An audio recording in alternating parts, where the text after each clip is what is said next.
The Sorrows of a Widow, written by Douglas and voiced by Taiwo Santos. There was a woman called Ijele, though children called her Mama Ikem. She was 70 years old. Mama Ikem was a good storyteller. Every night, mostly when the moon was up, we would assemble in her compound to listen to her tales. One certain year, in October, we converged in her compound for the night story. There was a cashew tree in her compound. Under the cashew tree were woods built to provide seats. There we sat before Mama Ikem joined us that night. She started by asking some questions. "Children, do you know why I am called Mama Ikem?" "Yes, you gave birth to a child called Ikemefuna," we responded in chorus. "Good, but have you seen Ikemefuna before?" "No," we echoed in unison. "Now, I'll tell you why you haven't seen him.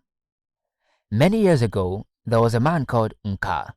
He was a rich farmer who hailed from this village. Due to the size of his farmlands, Nka thought it wise to have a wife who would assist him. Then I was 21.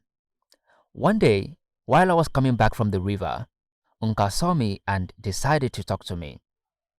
He told me all sorts of interesting stories.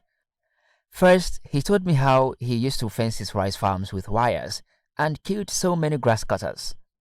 Then, he told me how the laborers he engaged to cultivate his crops used to steal from him. "Ijele," he called me, "please do not say no to what I have to tell you, because you are the only option I have." I knew Nka needed a wife. I knew that was why he was telling me stories about the size of his farm and how people used to steal from him. Of course, I didn't object when he sought my hand in marriage. Our union was fruitful. First, we bore Ikemefuna, who happened to be a male child, followed by his sister, Akwaeke. Ikem and Akwaeke were enrolled in Destiny Kids Nursery and Primary School. We hired a boy, Nonso, and a girl, Inkem, to assist in their homework, since neither I nor my husband attended school. We thought we were doing good for our children. We thought we were laying a solid foundation for them, not knowing that we were pathing a very dangerous road. Nonso and Nkem, whom we employed, happened to be formidable spirits from the pit of hell, designed to ruin the destiny of children. One Saturday morning, I came back from the farm to carry the melon seeds I had earlier forgotten. My door was slightly opened, and the house was quiet. I thought Ikem and his sister were still asleep. I carefully walked into the house so as to not disturb them. What I saw as I stepped in was not just unimaginable, but also heartbreaking. I met Nonso and Nkem in that house. They were all naked, romancing and having intercourse. Ikem and Akwaeke were not left in this game. They were also naked and bleating in romance. It was a painful experience. I felt like devouring these harlots for initiating my children into this ungodly act. I sacked them, with hope that sacking them could save my children. Little did I know that the seed of immorality has been planted in my children. Ikem and Akwaeke kept on engaging in immorality, even when Nkem and Nonso were no longer with us. Neither beating nor preaching performed any function.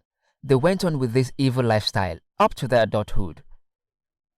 3 times Akwaeke had conceived for her brother, and 3 times she had engaged in abortions. Akwaeke later died while doing an abortion. Ikem had warned us not to engage his sister in abortion, but we refused.